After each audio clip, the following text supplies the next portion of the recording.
그래서 아이들에게 무엇을 잘못했을 때 물어보면 거의 90%는 제가 그랬어요, 무엇 때문에 그랬어요, 다른 사람을 원망하거나 핑계대는 모습을 종종 보게 됩니다. 엄마, 아빠 때문이야 라고 소리치면 그만인 줄 압니다. 이스라엘 백성들의 모습을 보면서 바로 이렇게 철없는 어린아이의 모습 같은 내용들이 많이 있다는 것을 우리는 볼 수가 있게 됩니다. 모세 최고야, 하나님 최고야 했다가 금방 뒤돌아서면 하나님 미워, 모세 미워 하는 이스라엘의 백성들의 모습이 있습니다. 이스라엘 백성들은 하나님의 은혜로 애굽의 10가지 재앙을 받지요. 얼마나 놀라운 상황을 받습니까? 그리고 그들은 출애굽을 하게 됩니다.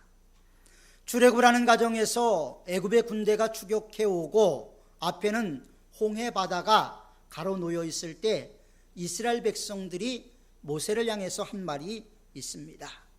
그들은 뭐라고 얘기를 했냐면 애굽의 매장지가 없어서 우리를 이끌어 이곳에서 죽게 하느냐.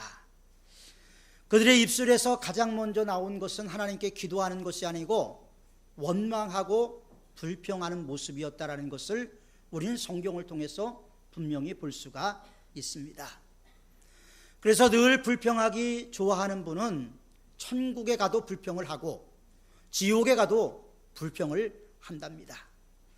그런데 늘 감사하는 사람들은 지옥에 가도 감사하고 천국에 가도 감사하기 때문에 지옥이 그를 붙잡아 놓을 수가 없다라고 이야기한 분이 있습니다. 이스라엘 백성들은 고난이 있을 때마다 여전히 짜증스러운 말을 했음을 보게 되는데 그 내용은 당신 때문이야, 모세 때문이야, 하나님 때문이야 이렇게 이야기를 했다는 것이죠. 우리가 너무나 잘 알고 있는 출애굽기 14장에 보면 홍해를 건너가기 전에 애굽의 매장지가 없어서 우리를 죽게 하느냐 이렇게 짜증스럽고 원망스러운 말을 했지요. 물론 죽음의 공포가 그들에게 이런 말을 나오게 만들었을 것입니다. 그러나 그들은 430년을 종살이를 했지요. 자유가 없었습니다. 미래에 대한 희망도 없었습니다. 하나님의 은혜로 그들은 출애굽을 했지만 그들은 작은 어려움이 생겼을 때 기도하기보다 하나님을 원망하는 모습을 보게 되죠. 왜 우리를 여기까지 이끌어서 죽게 하느냐? 모세 내가 책임지라. 그때 하나님께서 모세에게 뭐라고 말씀하십니까? 너는 지팡이를 들고 손을 바다 위에 내밀어 그것을 갈라지게 하라. 그리고 하나님의 말씀대로 그 내용이 이루어지고 나서야 이스라엘의 여호와께서 애굽 사람들에게 베푸신 큰 일을 보았으므로 백성이 여호와를 경외하며 여호와의 종 모세를 믿었더라. 기적을 보고 나서야 보고 믿었다라고 성경은 말하고 있습니다. 그들의 눈으로 하나님의 살아계심을 똑똑히 봤습니다. 그래서 하나님을 향한, 모세를 향한 짜증이, 원망이 쏙 들어가고 말았지요. 오히려 모세를 두려워했다라고 성경은 우리에게 말씀을 하고 있습니다. 그런데 여기서 믿었다라는 말은 끝까지 신뢰했다, 그런 의미가 아니라는 것을 성경을 읽으면 알 수가 있게 됩니다. 어느 정도 믿었느냐? 어린아이처럼 내가 원하는 것을 이뤘을 때 모세 최고야, 하나님 최고야 이랬던 입술이 또 작은 문제가 생기면 모세 책임져, 하나님 책임져 이렇게 변하는 그들의 모습을 보면서 그들이 하나님을 믿었다는 것은 온전한 신뢰가 아니었다는 사실을 우리는 성경을 통해서 발견할 수가 있게 됩니다. 모세를 향한 이스라엘 백성들의 원망은 불편함이 있을 때마다 있었지요. 홍해를 건너는 역사를 몸소 체험하고 눈으로 똑똑히 보았던 이스라엘 백성들이 수르 강야로 들어가게 됩니다. 400년이 넘게 죽을 고생했던 그들, 채찍질 당하고 더군다나 자녀들이 나오면 나일강의 악어밥이 되어야 되는 그런 상황들, 그런 끔찍한 상황 가운데서 하나님의 은혜로 그들은 출애굽을 했습니다. 그런데 사흘을 걸어도 물을 얻지 못하자 그들은 또 불평하기 시작했죠. 어렵게 물을 구했는데 그 물이 써서 먹을 물이 아니었다라고 성경은 말씀하고 있습니다. 당장 목이 마를 때 죽을 고생하면서 지냈던 400년의 생활은 기억 속에 사라져버리고 말았습니다. 우리는 이스라엘 백성들의 모습을 보면서 우리의 유명한 속담 하나를 생각해 내게 됐지요. 개구리 올챙이적 생각 못한다. 우리 이 속담은 아마 이스라엘 백성들에게 들어맞는 속담이라고 생각이 됩니다. 이런 상황에서 모세의 입장을 한번 살펴보십시오. 기껏 고생해서 여기까지 데려왔습니다. 데려왔더니 내가 책임지라, 이런 말을 하는 것이죠. 조금 전까지만 해도 친히 보았다, 믿었다 라고 말했던 이스라엘 백성들의 모습이 아니었던가요? 야, 우리가 진짜 지도자를 잘 만났어. 모세 참 훌륭해. 이제 하나님의 위대하심을 봤으니까 모세에게 순종해야겠다. 자기들이 기분이 좋을 때는 이런 고백이 나왔지만 물이 없을 때 그들은 자기들의 요구를 들어주지 않을 때 도대체 이게 뭐야? 이렇게 이야기하는 것이 이스라엘 백성들의 모습이었음을 볼 수가 있게 되죠. 얼마나 모세가 생각하면 기가 막히는 일입니까? 그런데 하나님께서 한 나무를 지시하셔서 그 물에 담그니까 그 물이 쓴물이 단물이 되었다라는 것을 성경을 통해서 알게 되고, 이 나무는 신약에서 예수 그리스도의 십자가를 상징한다고 성서학자들은 말을 하고 있습니다. 그러면 이제는 이스라엘의 짜증이 중단돼야 되겠죠. 자, 10가지 재앙을 받습니다. 홍해를 육지같이 건넜습니다. 쓴물이 단물로 바뀌었습니다. 이 정도 됐으면 이스라엘 백성들이 이제는 불평하면 안 되지 않습니까? 이 정도면 모세를 믿고 하나님을 믿어야 했던 것이 아닙니까? 그런데 이스라엘 백성들은 또다시 불평 불만을 쏟아놓기 시작을 했습니다. 그것은 물 문제가 아니고 이제는 배고파 죽겠다는 것이죠. 배가 고프니까 차라리 종살이 하던 시절, 그래도 굶지 않던 시절, 그 시절이 고민하지 않던 시절이 좋았다라는 겁니다. 사람이 절제력이 있고 이성적이라 할지라도 본능은 억제하기가 어렵다고 말합니다. 특별히 굶주림에 대해서 먹는 본능은 사람에게 끊을 수 없는 고통이지요. 굶주리다 보니까 그들이 뭐라고 얘기를 합니까? 자유고 뭐고 다 필요 없어. 옛날 먹을 것 있던 시절이 종살이지만 그럼에도 불구하고 몇백만은 낫던 것 같다. 이 정도 되니까 하나님이 또 이스라엘 백성들을 보고 만나를 주시고 메추라기를 또 주십니다. 참 하나님의 인내력, 대단한 인내력이라고 생각이 됩니다. 홍해 앞에서, 쓴물 앞에서, 굶주림 앞에서 그들은 원망과 불평을 털어놓았지만 하나님은 그럼에도 불구하고 그들을 계속해서 용서하시고 품어주시고 이끌어주시는 것을 우리는 볼 수가 있게 되죠. 이스라엘 백성들이 오늘 본문에 와서 저들은 궁핍할 때마다 애굽을 떠올리는 모습을 생각하게 되죠. 다시 돌아가서는 안 될 땅, 다시는 기억해서는 안 될 땅, 이제 돌아갈 수도 없는 땅. 그럼에도 불구하고 그들은 불평이 있을 때마다 불만의 끄트머리에 꼭 이야기하는 것이 애굽 시절이 좋았다, 그때가 좋았다, 이런 이야기를 해요. 예수 안 믿은 시절이 좋았지, 예수 믿고 나니까 하기 말라라는 게 왜 이렇게 많아, 하라라는 건 또 왜 이렇게 많아. 그것이 걸림돌이 돼서 그렇게 이야기하는 분도 종종 있습니다. 모세의 마음을 이스라엘 백성들이 얼마나 아프게 했을까. 이 상황에서 하나님은 이스라엘 백성들에게 르비딤으로 가라고 명령을 하십니다. 불평과 원망이 조금 수그러들자 이제 하나님께서는 다시 느비딤으로 가라고 지시를 하셨는데, 느비딤에 가면서 또 문제가 생겼어요. 1절에 보면 마실 물이 없는지라. 또 물이 없어요. 강야라는 곳이 물이 없는 곳 아닙니까? 물이 없어서 강야가 되는 곳 아닙니까? 이스라엘 백성들에게 있어서 마실 물에 대한 체험은 불과 얼마 전에 있었던 일이잖아요. 하나님께서 쓴 물을 단물로 바꿔주신 것을 경험했지 않습니까? 그런데 그들이 물을 찾다가 물이 없으니까 또다시 원망을 하는 모습을 보게 됩니다. 마라의 쓴물에 대한 기억이 사라져버리고 만 것입니다. 그래서 이스라엘 백성들은 화가 났습니다. 하나님이 가라고 해서 여기까지 왔는데, 아니 하나님이 가라고 해서 여기까지 왔으면 하나님이 책임져 줘야지, 하나님이 가라 그래서 여기까지 왔는데 이런 문제가 생기다니. 이럴 때 신앙이 무너질 수가 있죠. 예수님께서 제자들에게 나보다 먼저 건너가라, 배를 타고 건너가라고 말씀하셨을 때 예수님의 제자들이 풍랑을 만나게 되잖아요. 예수님이 말씀하셨으면 평탄한 길이 돼야 되는데 풍랑이 일어나서 죽을 지경이 되었음을 보게 되죠.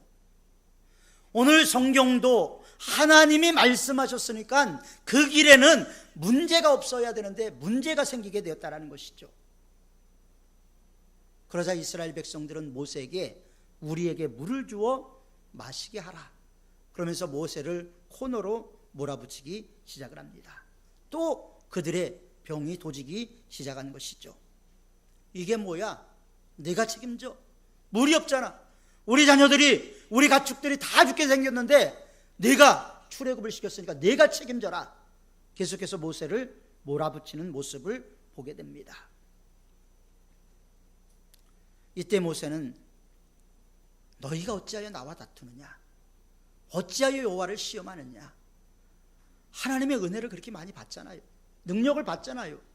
그럼에도 불구하고 계속 원망하면 하나님께서 채워줬던 이스라엘의 백성들 모습, 그것은 오늘 우리들의 모습이 아닌가 생각해 봐야 할 것입니다.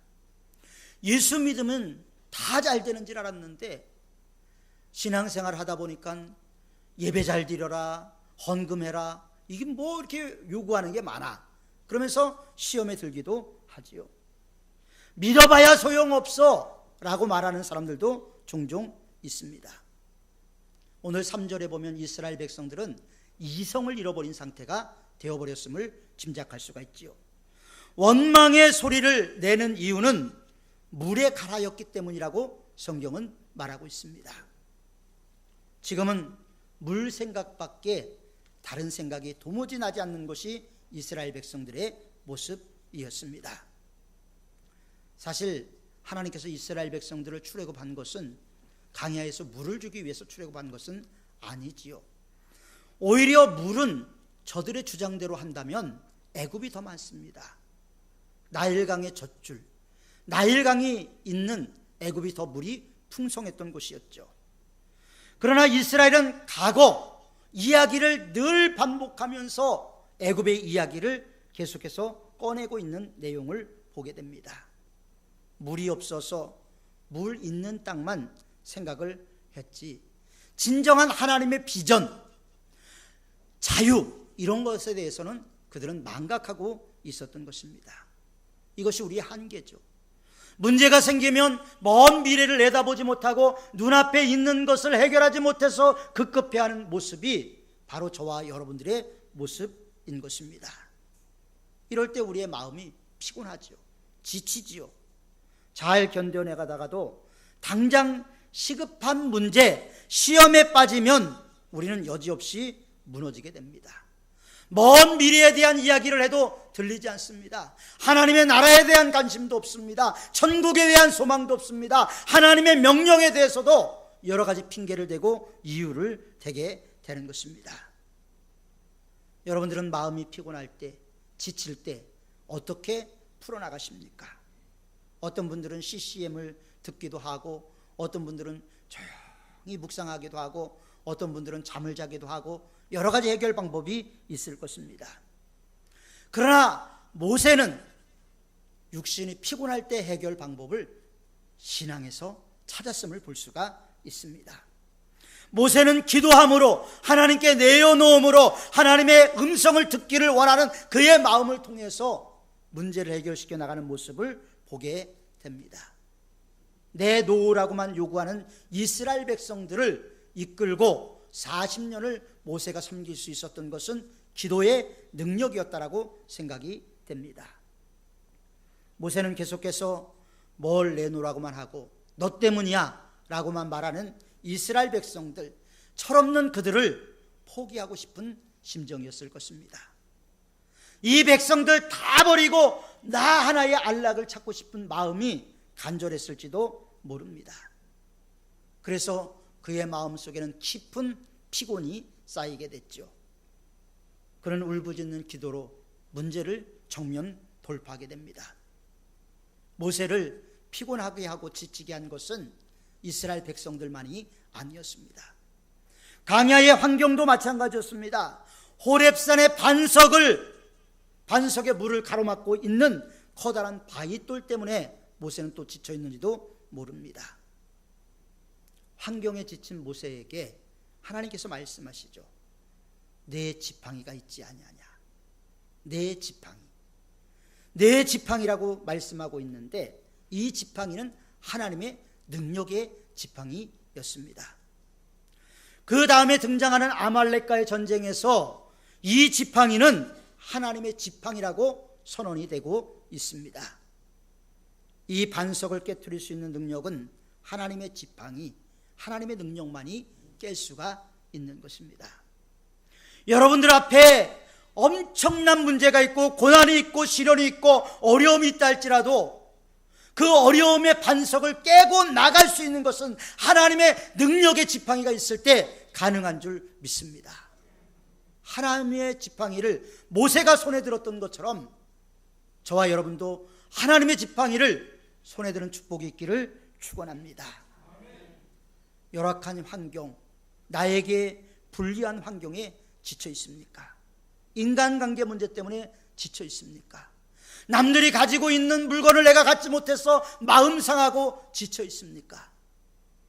하나님의 능력의 지팡이를 움켜쥐시기를 바랍니다. 호렙산 반석이 터져서 무리바가 된 것처럼 하나님은 우리의 환경을 깨트리시고 우리의 삶에 샘물나게 하시는 은혜를 반드시 허락하실 것입니다. 이스라엘 백성들이 모세를 원망했던 이유는 하나님이 가라고 했는데 마실 물이 없었기 때문입니다. 그런데 또 한 번 8절에 보면 하나님이 가라 해서 간 느비딤에서 또 목마름을 경험하게 되고 목마름만 경험한 것이 아니라 아말렉과의 전쟁을 치러야만 했습니다. 아말렉은 호전적이고 아주 막강한 군사력을 갖고 이스라엘에게 도전을 해왔습니다. 생각을 해보십시오. 이 상황, 분명 저들은 이 전쟁 상황에서 또다시 모세와 하나님을 원망했을 것입니다. 그런데 모세는 이미 하나님의 지팡이를 손에 잡았기 때문에 지치거나 낙심하거나 절망하지 않았습니다. 저의 손에 하나님의 지팡이, 반석을 쳐서 물이 나오게 했던 지팡이가 들려 있었기 때문입니다. 그래서 모세는 이 전쟁에서 여호수아와 뽑힌 군사들을 내어 전쟁에 나가게 하고 본인은 아론과 훌을 데리고 산에 올라가서 기도를 하게 됩니다. 기도를 열심히 합니다. 두 손을 들고 기도합니다. 두 손을 들면 이스라엘이 이기고 손이 지쳐서 손을 내리면, 힘이 지쳐서 손을 내리면 그때는 이제 아말렉이 이기게 되었습니다. 모세가 육신을 갖고 있었기 때문에 지치고 힘들었다는 것이죠. 손을 내렸다는 것은 모세에게도 한계가 있었다는 것이죠. 지치고 낙심됨이 있었다는 것이죠. 모세의 심정은 종일토록 손을 들고 있고 싶은 심정이었을 것입니다. 이처럼 모든 사람들에게는 한계가 있습니다. 그런데 우리는 이 한계를 반드시 이겨내야만 한다는 것이죠. 모세의 손이 피곤함에 12절에 보면 모세의 손이 피곤함에 몸이 따르질 않는 거예요. 그래서 모세는 손을 내립니다. 그 고통 가운데서 아론과 훌이 돌을 가져다가 모세를 앉히고 한 명은 이쪽에서 팔을, 한 명은 저쪽에서 팔을 종일토록 들어주지요. 이것이 바로 하나님의 나라의 모습이라고 생각이 됩니다. 여러분은 몸이 지치고 쓰러질 때 자꾸 원망하며 애굽 이야기만 하지 않습니까? 과거 이야기만 하지 않습니까? 이런 사람들은 전혀 도움이 되지 않습니다. 오히려 이런 사람들 때문에 모세의 팔은 더욱더 무겁고 힘이 들게 되는 것입니다. 자기 하고픈 대로 해야지 아빠 엄마 최고야, 이런 사람도 역시 마찬가지입니다. 모세의 팔을 무겁게만 할 뿐입니다.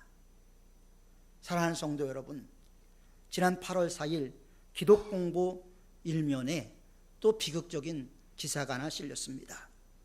지난해에 이어 또 줄은 세례교인 수. 지난 1년 동안 16,586명이 우리 교단에서 줄었다는 보고와 함께 그 가운데 세례교인이 16,053명이 줄었다는 보고였습니다. 이런 비극적인 상황은 모세가 이스라엘 백성들을 인도할 때의 상황하고 별반 다르지 않다고 생각을 합니다. 그렇다면 우리에게 무엇이 필요할까요? 우리에게 있어야 할 것은 무엇일까요? 지금 이 시대를 책임지고 우리 교회를 책임지고 하나님의 나라를 위해서 헌신할 사람, 그런 사람들이 필요하다는 것입니다. 함께 팔을 들어줄 사람이 필요한 시대입니다. 기도의 팔, 하나님의 지팡이가 절대로 내려와서는 안 되는 시대입니다. 우리는 좀 더 기도해야 되고, 좀 더 찬양해야 되고, 좀 더 말씀 속으로 들어가야 되고, 좀 더 하나님의 은혜를 구해야 될 절대절명의 위기의 시기치대를 맞이하고 있습니다. 우리에게 지금 필요한 것은 마실 물이 있네, 마실 물이 없네, 이런 유치한 문제가 아니라는 것입니다. 지금 지팡이를 든 손이 내려오지 않게 하는 것입니다. 변함없는 능력으로 내게 능력 주시는 자리에서 내가 모든 것을 할 수 있다는 믿음의 반응과 하나님의 은혜가 만나야 될 시대인 것입니다. 그래서 우리는 서로의 손을 붙잡아 주어야 하는 것입니다. 우리가 서로를 위해서 기도하고 서로의 손을 들어줄 때 하나님의 능력이 끊임없이 우리에게 부어지게 되고, 하나님의 능력이 끊임없이 부어질 때 우리의 심령이 물된 동산 같고 우리 안에 하나님의 나라가 온전히 이루어지게 될 것입니다. 그럴 때 이스라엘 백성들이 경험했던 우리 앞에 있는 홍해도 쉽게 건너게 될 것이고, 반석을 쳐서 물이 나오게 할 것이고, 무리바뿐만 아니라 마사에서도 또 르비딤에서도 아말렉과의 전쟁에서도 승리하게 하시는 하나님, 나 여호와 니시의 하나님을 우리는 만나게 되고 체험하게 될 것입니다. 우리 하나님은 살아계신 하나님이십니다. 우리 하나님은 전능하신 하나님이십니다. 죽은 자의 하나님이 아니라 산 자의 하나님이라고 성경은 우리에게 여러 곳에서 말씀을 하고 있습니다. 우리 더 이상 우리 하나님 죽은 하나님처럼 살지 맙시다. 살아계신 하나님 믿고 모세처럼 당당하게 나가서 승리하는 우리 모든 사문의 성도들이 다 되시기를 주님의 이름으로 축원합니다. 기도하겠습니다. 거룩하고 자비로우신 아버지 하나님, 오늘 모세를 통해서 힘들고 어려운 시기 이스라엘 백성들의 원망 속에서 어떻게 정명 돌파했는가를 우리가 살펴보았습니다. 하나님, 우리의 삶 가운데서도 홍해 바다가 놓여 있고 반석에 놓여 있고 또 아말렉에 놓여 있습니다. 우리의 힘으로 어찌할 줄 알 수 없고 해결할 수 없는 문제들 우리 주님께 맡겨드리오니 주님, 우리의 삶 가운데 간섭하시고 우리의 삶을 인도하셔서 우리의 삶이 진정으로 풍성한 물된 동산 같은 삶이 될 수 있도록 도와주옵소서. 말세에 내가 기근을 보내리니 물이 없어 주림이 아니, 양식이 없어 주림이 아니요 물이 없어 가람이 아니요 여호와의 말씀을 듣지 못한 기갈이라고 말씀하신 주님, 우리가 하나님의 말씀에 기갈들지 않도록, 우리 하나님의 양식에 굶주리지 않도록 우리 안에 풍성한 하나님의 은혜가 날마다 넘쳐 흐르게 하여 주옵소서. 예수님의 이름으로 기도하옵나이다. 아멘.